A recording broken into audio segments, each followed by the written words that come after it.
sa maraming tao. Lumiwalay at magtago sa maingay at malabong mundo.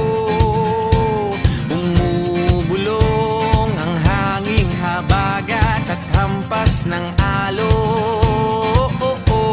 Dumudulog at niyayakag na tayo ng karagatan.